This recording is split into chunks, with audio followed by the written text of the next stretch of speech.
இருக்கேன்.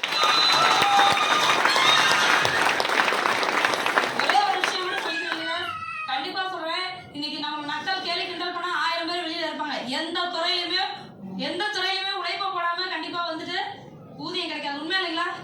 இன்னைக்கு இந்த துறையில ஒண்ணுமே இல்லைங்க. பர்ச்சேஸ் பண்ண போறோம், நமக்கு தெரிஞ்சவங்களுக்கு ரெக்கமெண்டேஷன் பண்ண போறோம். இதை ரெகுலரா பண்ணிட்டு தானே இருக்கோம். அதை பண்ணலாம்னு நினைச்சு அன்னைக்கு நான் கையில எடுத்தேன். சாதாரணமா 1000 2000 வாரம் வந்துட்டு இருந்துச்சு. 5000 10000 20,000 30,000 சொல்லிட்டு ஒரு வாரம் அதிகபட்ச வருமானம் 47,430 ரூபா கொடுத்த ஒரே கம்பெனி தட் இஸ் மயிலாப்பூர்.